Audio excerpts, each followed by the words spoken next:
You are not creating your reality. In fact, reality is shaping you in every single day, and most of the time you don't even notice it happening. If that sentence creates discomfort, stay with it for a moment. Because the discomfort is not a problem, it's a signal. It points to something deeply ingrained, the belief that if you just think better, choose better, control better, life will finally cooperate. But let me ask you something simple and honest. If you truly control reality, why do the same situations keep triggering the same emotions? Why do familiar frustrations return year after year, even when your intentions are good and your awareness has grown? This isn't a failure of effort. It's a misunderstanding of how reality actually works. What if life isn't waiting for you to shape it, but is constantly shaping you moment after moment through how you perceive, react, and move within it? At first, the idea feels like a breath of fresh air. You hear it, and something inside you straightens its back. You create your reality. Everything depends on you. Your thoughts, your focus, your attitude, all of it shaping what happens next. It sounds empowering, almost heroic. It suggests that nothing is truly out of reach if you just adjust the way you think. And for a moment, it feels like you've been handed the steering wheel of life. But if you stay with this idea long enough, something subtle begins to happen. Instead of freedom, pressure starts to creep in, quietly, not all at once. Every difficult emotion now feels like a failure. Every unwanted situation feels like proof that you're doing something wrong inside. If reality reflects you, then any pain must mean you didn't think correctly, didn't believe hard enough, didn't stay positive long enough. The world becomes a constant exam, and you are always being graded. What once sounded like power slowly turns into weight. You begin to monitor yourself constantly, your thoughts, your reactions, your moods. You try to correct them in real time, as if life were a fragile machine that might break the moment you allow doubt, sadness, anger, or fatigue to pass through. Even rest starts to feel suspicious. If everything depends on you, when are you allowed to stop? This is where the prison forms, not from the idea itself, but from the responsibility it quietly places on your nervous system. Because no human being can remain internally aligned at all times. No one can control the full stream of thoughts, memories, impulses, and emotions that arise throughout a day. Yet this belief asks you to do exactly that. It asks you to be both the weather and the meteorologist, the ocean and the one trying to keep it calm.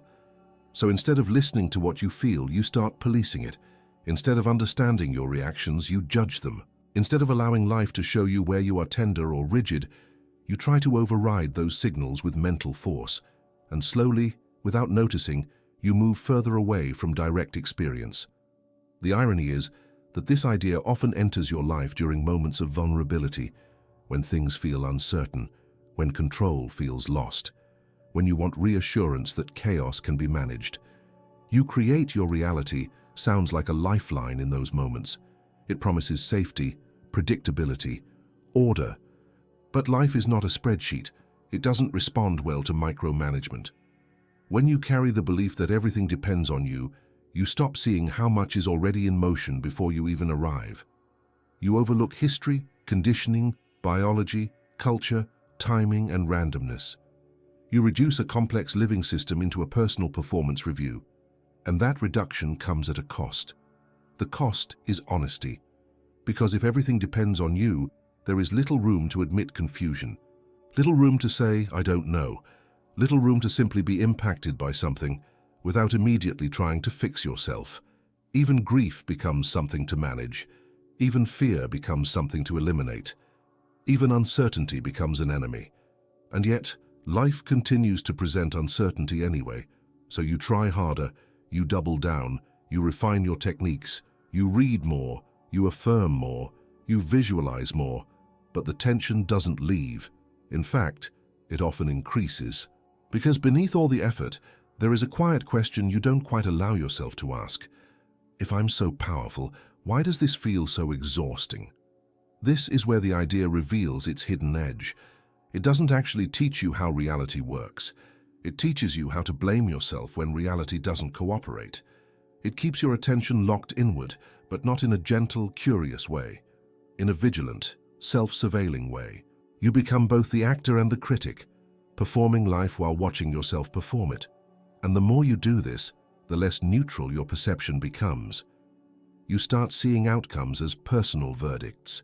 You start interpreting events through the lens of success or failure.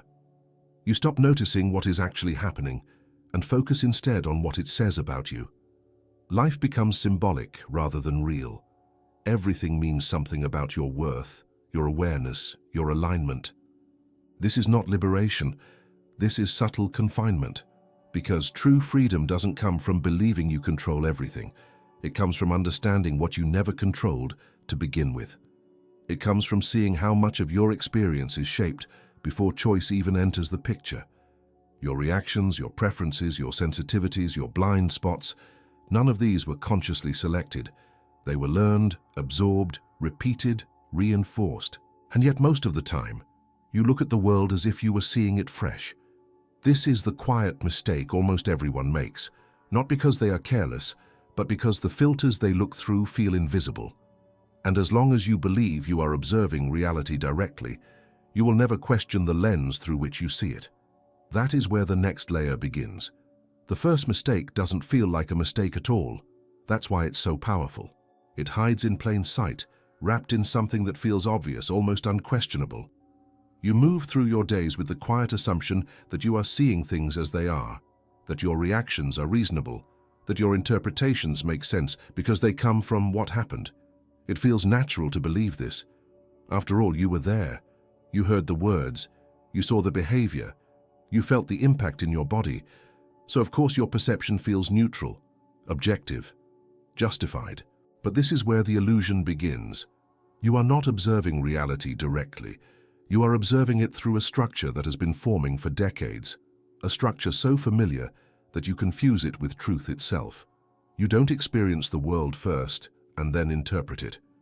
Interpretation happens instantly, automatically, before you even realize a choice could exist. By the time you think, this situation is stressful, your body has already tightened. By the time you think, they disrespected me, a story has already formed. By the time you think, this always happens to me, the pattern has already been activated. And because this process is fast, silent, and internal, you rarely question it. You assume the stress came from the situation. You assume the anger came from the other person. You assume the discouragement came from circumstances. It feels logical. It feels clean. Cause and effect. World first, reaction second. But what if that order is reversed more often than you think? What if the world you experience is filtered through expectations you didn't consciously choose, emotional reflexes you inherited or learned early on, interpretive habits that once protected you but now quietly limit you? This is not about fault, it's about mechanics. Imagine wearing tinted glasses for so long that you forget they're there. Everything you see carries a subtle color, but because it's consistent, you call it reality. You don't notice the tint. You don't think, I'm seeing through something. You think, this is just how things look. The mind works the same way. Your past experiences shape what your attention notices and what it ignores. Your emotional history influences which signals feel threatening and which feel safe. Your early environment trains your nervous system on what to brace for, what to pursue, what to avoid. All of this happens long before conscious thought steps in and takes credit for the conclusion. So when you say, I'm just reacting to what's happening, that's only partially true. You're reacting to what's happening as filtered through you. And here's the invisible part. Because the filter is internal, you treat it as neutral. You don't question it. You defend it. You build your identity around it. This is just how I am. This is how the world works. Anyone would feel this way. But anyone with your conditioning would feel this way. This is why two people can live through the same event and walk away with completely different realities. Not different opinions, different emotional worlds, different meanings, different memories. One feels challenged, the other feels attacked. One feels motivated, the other feels defeated. The event is the same. The experience is not. And still, each person feels certain they saw it clearly. The invisible mistake is believing that perception equals reality. Rather than realizing, perception is an active process shaped by layers you rarely examine. Once this belief settles in, it quietly locks you into repetition. Because if you think you're seeing things as they are, you see no reason to look deeper. You keep responding the same way, expecting different results, while reinforcing the same internal pathways. This is also why so much effort goes into trying to change the external world. If the problem is out there, then the solution must be control, correction, or avoidance. Fix the situation, fix the person, fix the outcome. But the internal lens remains untouched, doing what it has always done. And every time reality doesn't bend the way you hoped, it feels personal, frustrating, proof that something is wrong, either with the world or with you. But the deeper issue isn't failure. It's unexamined filtering. The mind prefers certainty, even if that certainty is uncomfortable. Familiar pain feels safer than unknown clarity, so it keeps running old interpretations, old emotional shortcuts, old conclusions. Not because they are true, but because they are known. And because these processes operate below awareness, you don't notice them as choices. You experience them as facts. This is where observation begins to matter, not as a tool to control reality, but as a way to notice how reality is being assembled inside you. Noticing doesn't mean fixing. It doesn't mean correcting. It simply means slowing down enough to see that between what happens and how you feel, something else is always present, a pattern. And once you begin to sense that pattern, another realization quietly approaches. These filters didn't appear randomly. They were trained, repeated, reinforced. Over years, often before you had language for them, which means the way you see the world today didn't start today at all. The way you see the world did not begin with you. It began around you. Long before you had the ability to reflect, compare, or question, your system was already learning. Not through logic, but through repetition. Tone of voice, facial expressions, emotional climates, what was rewarded, what was punished, what created tension, what brought relief. Your nervous system absorbed these signals quietly, faithfully, without asking if they were true or fair. This is how conditioning works. It doesn't announce itself. It settles in. As a child, you didn't analyze situations. You adapted to them. You learned when to speak and when to stay silent, when to be strong, when to be pleasing, when to hide confusion, when to anticipate moods. None of this was conscious strategy. It was survival intelligence. Your body learned patterns because patterns reduced uncertainty. And once learned, those patterns didn't disappear just because you grew older. They became the default settings through which you interpret reality. So today, when something feels obvious to you, a threat, a rejection, a pressure, a disappointment, it often isn't about what's happening now. It's about what your system learned to expect back then. The present moment touches an old template, and the response activates instantly. You don't think, this reminds me of something familiar. You think, this is happening again.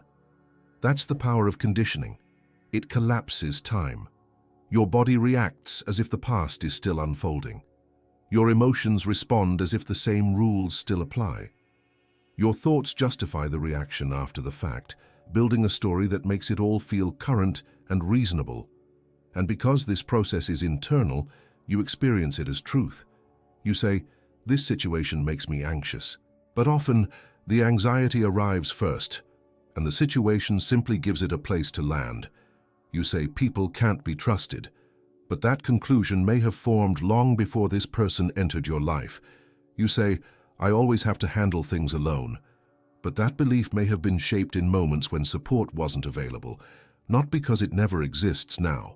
Conditioning doesn't care about accuracy, it cares about consistency. Once a pattern proves useful, even once, the nervous system keeps it. It repeats it. It refines it. Over time, it becomes automatic. And what is automatic feels natural. What feels natural feels like who I am. This is where perception quietly narrows. You don't see the whole field of reality. You see what your conditioning highlights. You notice certain cues and ignore others. You anticipate specific outcomes and overlook alternatives. Your attention moves along well-worn paths, and those paths shape the world you experience. Not because reality is limited, but because perception is selective. This is why effort alone rarely changes anything deeply. You can decide to think differently, but when pressure hits, the body returns to what it knows. You can tell yourself to stay calm, but if your system learned that calm is unsafe or temporary, tension will return without asking permission. This isn't weakness, it's conditioning doing its job. The mistake is believing these reactions define you, rather than realizing they were trained into you. And the training didn't come only from dramatic events. Often it came from ordinary moments, repeated misunderstandings, unspoken expectations, emotional absences, inconsistent responses. Small things over time, shaping big internal rules. Rules like stay alert, don't rely too much, prove your value, avoid disappointment, prepare for conflict. Most of these rules were never spoken. They were felt. And because they were felt early, they bypass conscious scrutiny. You don't ask if they still apply. You simply live by them. This is how perception becomes predictable. You begin to recognize the same emotional sequences repeating across different situations, different faces, different contexts, same inner response. The mind calls this coincidence or bad luck, but it's often pattern confirmation. Reality presses a familiar button, and the system responds exactly as it has been trained to respond. This is also why changing the outside rarely brings lasting relief. New job, same pressure. New relationship, same tension. New environment, same underlying anxiety. The scenery changes, but the lens stays the same. And still, none of this means you are trapped.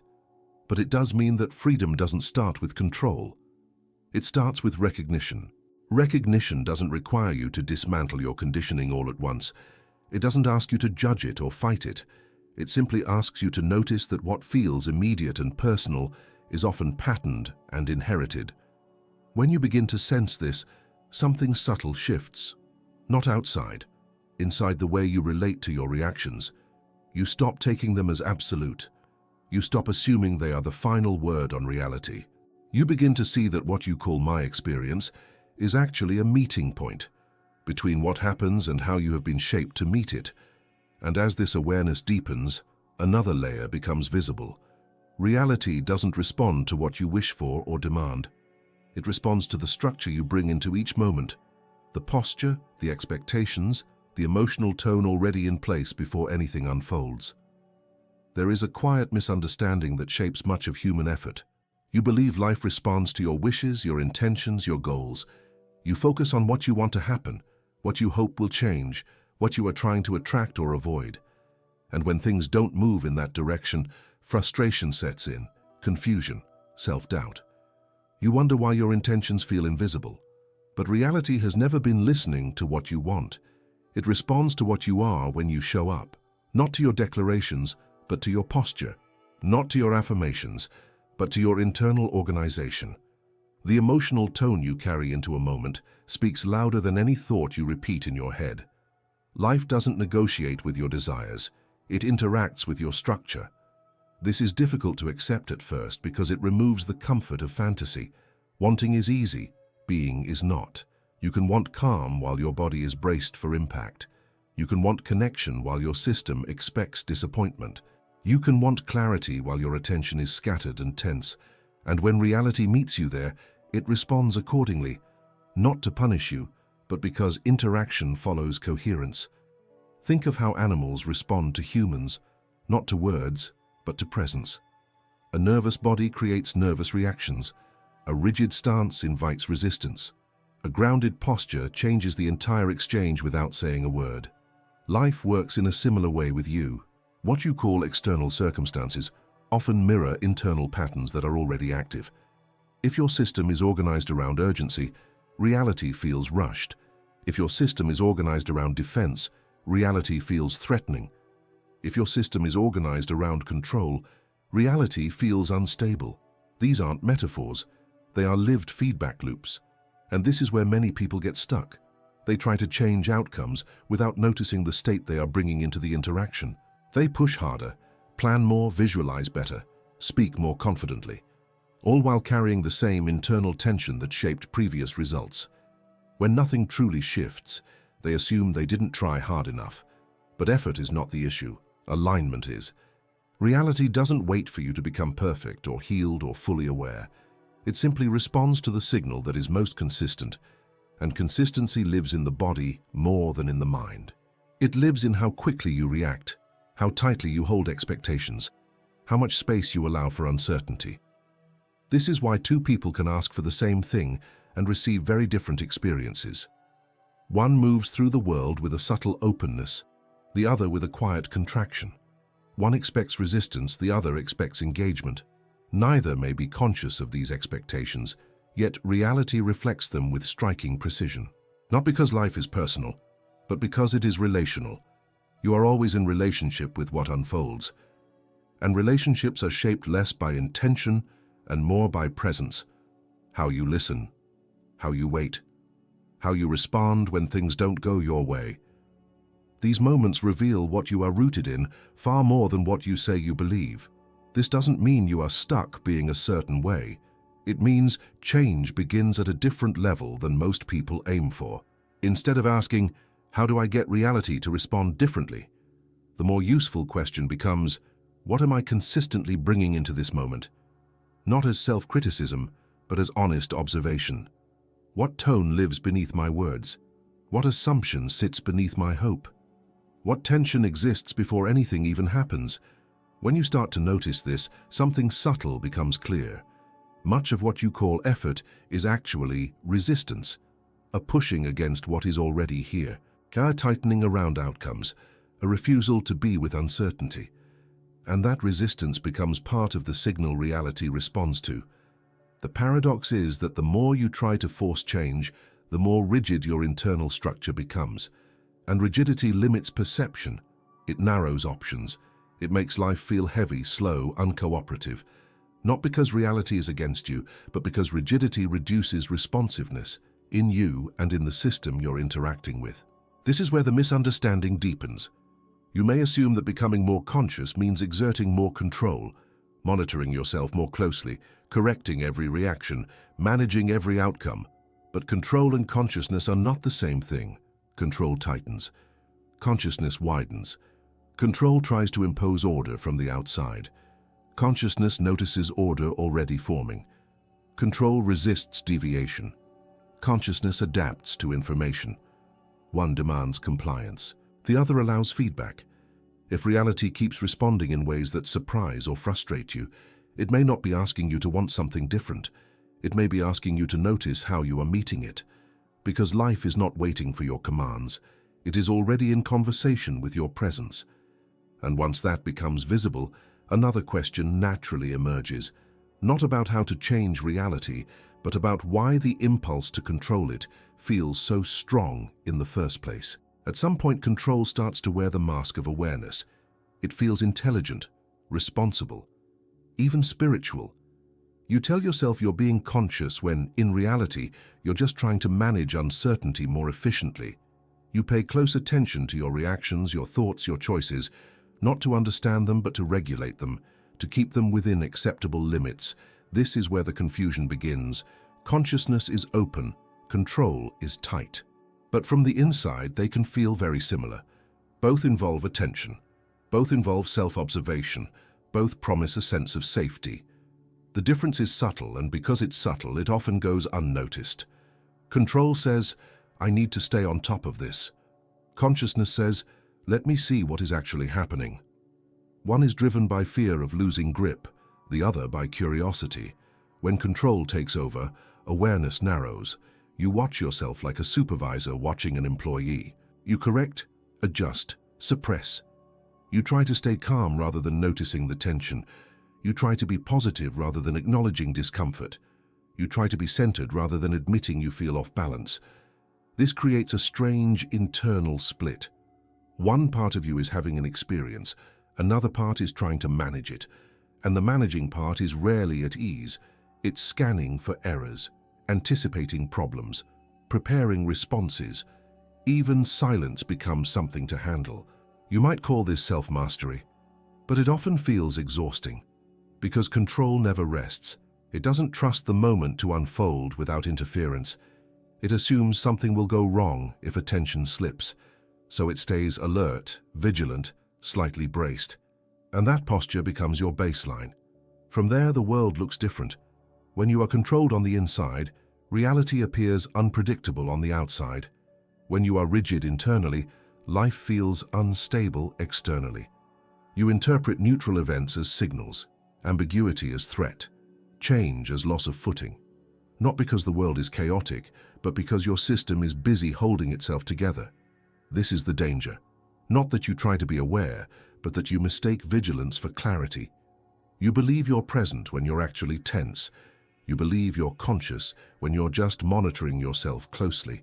And the more you do this, the less room there is for genuine perception. True consciousness doesn't rush to fix what it sees. It doesn't label experiences as good or bad immediately. It allows information to arrive fully before responding. Control interrupts that process. It steps in early, decides quickly, acts defensively. This is why control often feels like certainty. It simplifies, it reduces complexity. It tells a clear story. This is right, this is wrong, this must change, this must stop. Consciousness, on the other hand, tolerates not knowing. It allows multiple signals to coexist. It waits. Waiting is uncomfortable for a system trained on control. Control was often learned early, in environments where unpredictability felt unsafe. It became a way to cope, to create order where none seemed guaranteed. Over time, it became habitual, and because it once protected you, it feels justified, necessary, even wise. But what protected you then may limit you now. When control dominates, your relationship with reality becomes adversarial. You brace against what's coming. You try to stay ahead of life rather than moving with it, and in doing so you lose sensitivity. You stop noticing subtle cues. You miss openings. You misinterpret signals because you're already preparing a response. Reality begins to feel uncooperative, not because it is, but because control reduces your ability to adapt. This is the paradox. The more you try to control life, the less flexible you become. And flexibility is what allows perception to stay accurate. It's what allows response to be intelligent rather than reactive. Consciousness doesn't need to dominate the moment. It needs to be available to it. When awareness is present, you can feel tension without immediately acting on it. You can notice fear without obeying it. You can observe desire without chasing it. None of this requires force. It requires space. Control collapses that space. And when space disappears, patterns repeat. You react the same way because you never fully see what's happening. You confirm expectations because you never let the moment unfold beyond them. You think you're steering, but you're actually circling familiar routes. This is why control often masquerades as responsibility. It tells you that if you don't intervene, things will fall apart. That if you don't manage your inner world tightly, reality will spiral. But this belief quietly denies something essential. Life is already moving, already organizing, already responding. You don't need to command it, you need to meet it. And the moment you begin to sense the difference between holding and seeing, between forcing and observing, another realization starts to take shape. The reactions you experience may not be responses to the world at all, but confirmations of patterns that have been running long before this moment arrived. There is a moment, usually quiet and uncomfortable, when something begins to click, not as a dramatic insight, but as a subtle unease. You notice that the same situations seem to find you, no matter how much your life changes. Different people, different settings, different years, and yet the emotional response feels strangely familiar. At first, it's tempting to call this bad luck or coincidence, but over time that explanation starts to feel thin, because what keeps repeating isn't the event, it's the reaction. This is the critical point most people never pause long enough to see. You believe you are reacting to the world as it unfolds, that life happens, and you respond. But more often than not, what you call a reaction is actually a confirmation. A pattern recognizing itself and completing its own circuit. The moment something happens, your system scans for familiarity, not consciously, but instinctively. It looks for cues that match what it already knows. And when it finds them, a tone, a delay, a look, an unexpected change, the pattern activates. The emotional response arrives fully formed, as if summoned. It feels immediate, automatic, justified. But notice how little variation there is. The frustration has the same texture. The anxiety follows the same rhythm. The disappointment lands in the same place in the body. Even the thoughts sound familiar, almost rehearsed. Here we go again. This always happens. I knew it. Those phrases aren't reactions, they're signatures. They signal that a pattern has been confirmed. Reality didn't force this response into you. It provided a trigger, and the system completed the rest. Not because you chose it, but because repetition creates momentum. What has been activated many times before activates again with less and less input. This is why small events can feel overwhelming. They aren't carrying just their own weight, they're tapping into a stored history. One moment connects to many others, and the body responds to the whole chain, not just the present link. And because the response feels so real, so embodied, you assume it must be accurate. You say, anyone would react this way. But not everyone does. You say, this situation is stressful, but another person might find it neutral or even engaging. The difference isn't resilience or intelligence, it's pattern density. The more a pattern has been reinforced, the more reality bends around it. Not because reality is cooperating, but because your perception is tuned to find evidence. You notice what fits, you overlook what doesn't. Your attention acts like a magnet, pulling familiar meanings out of neutral data. This is confirmation in its purest form. Once a pattern is active, everything supports it. Thoughts align, emotions amplify, memories surface to back it up. Even your posture and breathing shift in ways that make the experience feel even more convincing. The body becomes the proof, and still you believe you are responding to what's happening. This belief keeps the loop intact, because if the cause is always outside, the solution must also be outside. Change the circumstance, change the person, change the timing, but the internal structure that interprets remains untouched, ready to activate again. This is why insight alone doesn't break patterns. You can understand where a reaction comes from and still feel it, just as strongly. Patterns don't dissolve through explanation. They loosen through awareness that is present during activation, not after. That's the difficult part, because awareness during activation feels threatening to the pattern. It interrupts the flow. It introduces a pause where none existed before, and that pause feels unnatural at first, exposed, uncertain. The system prefers the known response, even if it leads to suffering, so it rushes to complete the loop. But if you stay with the pause, even briefly, something interesting happens. The response doesn't disappear, but it softens. It becomes visible as a process rather than a verdict. You feel the reaction without fully becoming it. And in that moment, the pattern is no longer fully confirmed. This doesn't mean you suddenly stop feeling what you feel. It means the feeling no longer dictates the meaning of the moment. You don't immediately translate sensation into story. You don't instantly turn activation into identity. You begin to see that the world didn't cause your suffering. It met something already organized within you. This realization can be unsettling. It removes the comfort of blame, but it also removes the burden of control. Because if patterns are being confirmed, not reactions forced upon you, then something else becomes possible. You can meet the pattern as it activates, not to fight it, not to correct it, but to see it clearly enough that it doesn't need to complete itself automatically. And when that happens, the relationship between you and reality subtly shifts. Reality doesn't change first. Your participation does. And once that participation changes, another question quietly arises. If you're not truly reacting but repeating, what would happen if you stopped trying to intervene and simply watch the pattern unfold without feeding it? The turning point doesn't arrive with fireworks. Here it doesn't feel like victory or breakthrough. In fact, it can feel almost disappointing at first, because what shifts is not the world, not the situation, not the people involved, but your relationship to the moment you are already in. You expect change to come from doing something new, from applying effort in a smarter way, from finally finding the right angle, the right explanation, the right internal adjustment. But this turning point asks for something that sounds counterintuitive. It asks you to stop interfering, not to give up, not to disengage from life, but to stop trying to fix the experience while it's happening, to stop correcting your reactions in real time, to stop guiding the moment toward an outcome you think it should reach.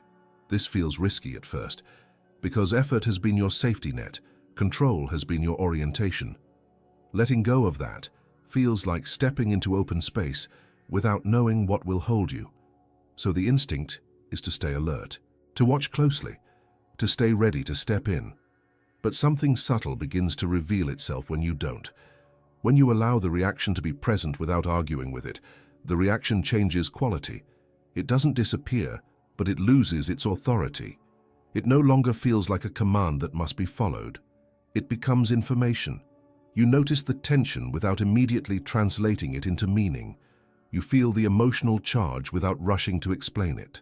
You sense the familiar urge to act, defend, withdraw, or control, and instead of obeying it, you stay still long enough to feel its shape.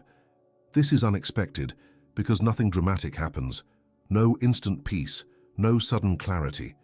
Just a strange neutrality where there used to be urgency. The moment doesn't collapse, reality doesn't fall apart. In fact, something else starts to occur. The system, no longer being pushed or corrected, begins to regulate itself. The nervous energy moves. The intensity rises and falls. The pattern runs out of momentum without being fed. This is when you realize something important. Many reactions persist not because they are strong, but because they are constantly reinforced. They are kept alive by resistance, justification, or suppression. When those stop, the reaction completes itself naturally. You don't force calm. Calm emerges. And the relief comes not from achieving a better state, but from no longer carrying the responsibility of managing every internal movement. You begin to sense that life doesn't require your constant supervision. That awareness alone can be enough. This is the turning point most people never expect, because it doesn't reward effort, it rewards honesty. Honesty about what is actually happening inside you without immediately labeling it as a problem. Honesty about how little control was ever needed. Honesty about how much energy was spent trying to override natural processes. When this honesty appears, it doesn't feel grand. It feels quiet, ordinary, almost underwhelming. And yet, something fundamental shifts. You no longer experience yourself as standing apart from reality, trying to shape it. You feel yourself within it, responding as part of the same movement, not as a separate controller. The boundary between inside and outside becomes less rigid, not philosophically, quite experientially. Events still happen, emotions still arise, patterns still activate, but they are no longer personal verdicts. They are movements within a larger field you are already part of. This is why the turning point can feel like loss before it feels like freedom. You lose the sense of being in charge. You lose the illusion of authorship. You lose the narrative that everything depends on you getting it right. And in that loss, something lighter takes its place. Responsiveness instead of control. Participation instead of domination. Clarity instead of constant effort. You don't become passive. You become available. Available to what's actually happening rather than what you think should be happening. Available to signals you used to override. Available to subtle shifts that were invisible when you were busy steering. And the strangest part is this. Reality begins to feel more cooperative, not because you're doing more, but because you're no longer in the way. Interactions soften, timing changes. Options appear that weren't visible before, not because the world transformed, but because you stopped forcing it to meet your expectations. This is where many people misunderstand the process. They assume the goal is to remain detached or neutral all the time, but that's just another form of control, another ideal to maintain. The real shift is simpler. You allow what is happening to happen without adding extra layers of resistance or correction. You stay close to experience instead of hovering above it. And when you do this, awareness becomes less active and more receptive, less about directing attention and more about letting attention settle where it naturally goes. From here, something else quietly invites itself into the process, not effort, not intention, but a different quality of seeing. One that doesn't interfere, doesn't adjust, doesn't try to produce change, and yet somehow changes everything. Silent observation is often misunderstood because it sounds passive, as if you're stepping back from life, withdrawing, becoming indifferent. But what actually happens is the opposite. You move closer to experience without the noise of commentary, strategy, or correction. Silence here doesn't mean absence of thought. It means the absence of interference. When you observe silently, you are not trying to fix what you notice. You're not trying to improve the moment or yourself. You're not even trying to understand in a conceptual way. You're simply allowing what is already happening to be fully seen. This sounds simple. It is not easy, because the habit to intervene runs deep. The mind wants to label. The body wants to react. The identity wants to position itself. Silent observation asks you to stay with raw experience before it hardens into meaning. At first, this feels uncomfortable. Without the usual inner narration, the moment feels exposed. Sensations become more vivid. Emotions feel closer to the surface. There is no buffer, and because there is no buffer, the impulse to step in becomes strong. But if you don't, something surprising begins to occur. The experience starts to organize itself. When observation is quiet, patterns don't get reinforced. They reveal themselves. You begin to notice the exact moment tension appears before it turns into a story. You feel the emotional charge before it becomes judgment. You sense the pull toward reaction without automatically following it. This is not because you're restraining yourself. It's because you're seeing clearly. And clarity has an effect, not a dramatic one, but a precise one. When something is seen fully, without distortion, it doesn't need to repeat as loudly. It doesn't need to demand attention. It has been acknowledged. This is why silent observation changes the internal landscape without effort. It doesn't push against patterns. It doesn't try to dismantle them. It simply stops feeding them with resistance, justification, or distraction. Think of how a knot loosens when you stop pulling on it. The silence creates space, and in that space, perception widens. You begin to notice details that were previously overshadowed by urgency. Subtle shifts in breath, micro movements in the body, small changes in tone or timing. These things were always there, but they were drowned out by the need to respond. As perception sharpens, your relationship with reality subtly reorganizes. You no longer meet situations with a preloaded answer. You meet them with availability. Instead of arriving with conclusions, you arrive with attention. And attention, when it's not directed toward control, becomes receptive. Reality responds to that receptivity, not in the sense of giving you what you want, but in the sense of opening itself to interaction. Conversations change rhythm. Decisions feel less forced. Timing becomes more noticeable. You begin to sense when to move and when to wait, not through calculation, but through attunement. This is where silent observation stops being an internal practice and becomes a way of being in the world. You're not detached. You're engaged without being entangled. This distinction matters. Detachment creates distance. Observation creates intimacy. You feel things more directly, but you are less captured by them. You don't suppress emotion, but you also don't amplify it with narrative. And because you're not amplifying, the emotional wave passes more cleanly. There is less residue, less replay, less need to resolve something that has already completed itself. This is the quiet intelligence of observation. It doesn't impose order. It recognizes it. Life left alone has a tendency to self-regulate. Emotions rise and fall. Attention moves. Energy shifts. But when you interfere constantly, you interrupt that natural rhythm. Silent observation restores it. Over time, something else becomes apparent. You are no longer trying to stand outside reality and manage it. You are participating from within, sensing the flow rather than resisting it. And with that participation comes a subtle relief. The weight of authorship lifts. You no longer feel responsible for orchestrating every outcome. You trust the process of interaction more than the strategy of control. You allow events to inform you rather than confirm your fears or expectations. This doesn't make life predictable. It makes it workable. Because when observation is present, you notice when things are about to repeat. You feel the early signal of a pattern forming. And because you're not trying to correct it, the signal doesn't escalate. It simply informs. From here, a different kind of ease becomes possible. Not because challenges disappear, but because you stop carrying unnecessary weight into them. You move with reality instead of bracing against it. And in that movement, something almost invisible begins to emerge. A sense of relief that doesn't come from solving anything, but from realizing how much effort was never required in the first place. The relief doesn't announce itself.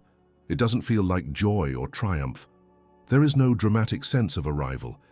In fact, most people pass right through it without realizing anything has changed, because the relief is subtle, and it comes not from gaining something, but from laying something down.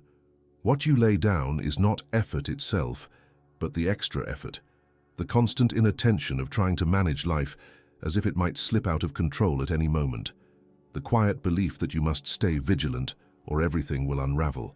When that belief loosens even slightly, the body notices first. Breathing becomes less guarded. The jaw softens. The shoulders drop without instruction. Not because you told them to relax, but because there is no longer a need to hold. The nervous system, sensing that it is no longer being pushed, begins to settle on its own. This relief is easy to miss because it doesn't change your circumstances. Your responsibilities remain. Your relationships stay complex.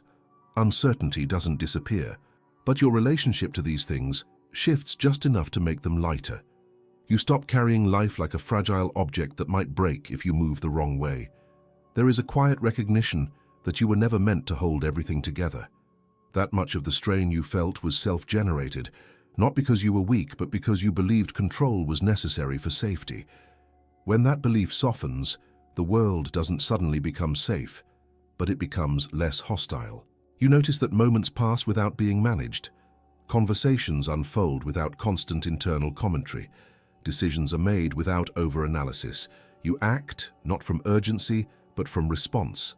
And afterward, there is less mental residue, less replay, less need to justify or explain yourself internally. This is the relief almost no one talks about, because it doesn't fit the usual stories of transformation. It doesn't make you special. It doesn't give you a new identity. It actually takes identity pressure away. You no longer feel the need to prove awareness. You don't need to demonstrate growth. You don't need to maintain a certain internal image of yourself. There is no standard to meet. This absence of performance creates space. In that space, life feels more ordinary, cool, and more real. You're not trying to turn every moment into insight. You're not scanning for lessons. You're simply present enough to let moments be what they are. And something else eases along with the tension: self-blame. When you stop believing that everything depends on you, you stop interpreting difficulty as personal failure.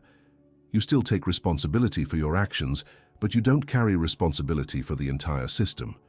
You recognize that reality is co-created through countless variables, many of which you don't see and don't control. This understanding doesn't make you passive. It makes you sane. You respond where response is possible. You let go where it isn't. And because you're not exhausting yourself trying to influence everything, you have more energy for what actually matters. The relief also shows up in how you relate to time. There is less urgency to fix the future and less rumination about the past. Not because you force yourself to stay in the present, but because the present no longer feels like a problem to solve. It feels like a place to stand.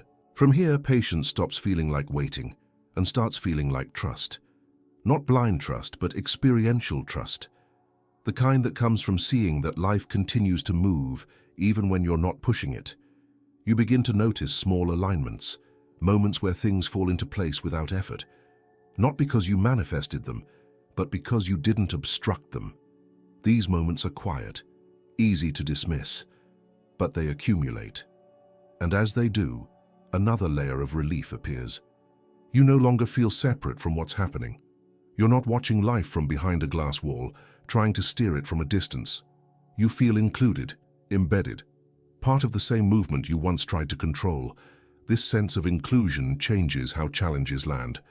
Difficulty still arises, but it doesn't isolate you. It doesn't make you feel singled out. It feels like part of the shared human field, something moving through rather than something targeting you. And with that, a deeper rest becomes possible. Not sleep, but rest from constant self-management. You're not trying to become someone else. You're not trying to optimize every reaction. You're not trying to live up to an idea of awareness. You're simply allowing life to inform you as it unfolds. This relief isn't the end of anything, it's the beginning of a different inner location. A place where you are no longer bracing against reality, but standing inside it, available to be shaped moment by what actually occurs. At some point, almost without noticing when it happened, you realize you are standing somewhere different inside yourself. Not elevated, not detached, just different. The urgency that used to define your inner life has softened. The constant pressure to interpret, fix, or direct each moment is no longer in the foreground. This new inner place doesn't feel like an achievement. It feels like arrival without travel. You are still the same person. You still have preferences, memories, responsibilities, and limits. Nothing essential was added or removed. And yet, the way experience lands in you has changed. There is more space between what happens and what you make of it. That space is everything. In this place, you are no longer fighting reality in subtle ways. You're not bracing against it or leaning forward trying to shape it. You meet it where it is with a body that is less defended and a mind that is less busy proving something. This doesn't mean you've become passive. Action still happens. Decisions are still made. Boundaries are still set. But they arise from response, not from pressure, from clarity, not from fear of losing control. You notice that you no longer feel the same need to be ahead of life, to predict it, to stay one step in front of it. The future still matters, but it no longer dominates your attention. The present is no longer just a means to an end. And because you're not rushing past the present, you begin to sense how it shapes you, not conceptually, viscerally. You feel how a conversation changes your posture, how a decision settles in your chest, how uncertainty moves through your body instead of immediately becoming a problem to solve. You're no longer trying to override these signals. You're listening to them. This listening creates a new kind of orientation. Instead of asking, "How do I change this?" you find yourself asking, "What is this showing me?" Not as a philosophical exercise, but as a practical way of staying in contact with reality. In this inner place, perception becomes more honest. You're less invested in defending an identity, so you can admit when something affects you. You're less attached to being right, so you can notice when your assumptions were off. You're less afraid of discomfort, so you don't rush to escape it. That honesty brings steadiness, not the steadiness of certainty, but the steadiness of adaptability. You don't need things to go a certain way in order to feel okay. You can adjust, you can wait, you can respond when the moment calls for it. And because you're no longer trying to dominate experience, you're more sensitive to its subtleties. Timing becomes clearer. You sense when to speak and when silence carries more intelligence. You feel when effort helps and when it only adds noise. This is what it means to perceive how reality shapes you, moment after moment. You are no longer trying to be the author of every outcome. You are allowing yourself to be informed, shaped and refined by interaction, not passively but receptively, like a material that responds to pressure not by breaking, but by adjusting its form. In this place, even difficulty has a different tone. Challenges still bring discomfort, but they no longer threaten your sense of self. They don't feel like personal failures or cosmic tests. They feel like information, sometimes sharp, sometimes inconvenient, but rarely hostile. You begin to trust that you can meet what arises without collapsing or hardening, not because you've mastered yourself, but because you've stopped fighting the process that shaped you all along. And something else becomes apparent. You were never meant to stand outside reality and control it. You were meant to be shaped by it, not blindly, but consciously. To let experience refine perception, to let interaction reveal structure, to let life educate you in ways thought alone never could. This new inner place is not a destination. It's a stance where you are present without gripping, engaged without forcing, aware without hovering. You're not trying to hold reality together anymore. You're letting it meet you, knowing that each moment leaves a trace, not as a wound or a burden, but as a quiet adjustment in how you see, feel, and move. From here, life doesn't need to be managed as much. It needs to be met. And in meeting it this way, you begin to understand something that was always true but rarely felt. You are not here to shape reality by force, but to be shaped within it, with clarity, humility, and a kind of grounded ease that no amount of control could ever produce. Reality was never waiting for you to bend it to your will. It has always been responding to how you meet it, quietly, precisely, without judgment. When you stop trying to dominate experience and begin to observe it honestly, something fundamental becomes clear. Life doesn't need your force, it needs your clarity. And clarity doesn't come from effort. It comes from seeing what is already here, without resistance. When you live from that place, things don't magically become easy. They become real, more grounded, more workable. You stop carrying unnecessary weight, and what remains feels truer, simpler, and strangely more alive. Not because you finally figured everything out, but because you stopped pretending you had to. If this resonated with you, write this sentence in the comments so I know you stayed until the end. I am learning to meet reality, not control it. And if you felt something shift while listening, there's another video on the screen right now that continues this exploration from a different angle. Watch it if you want to go deeper and receive more content like this.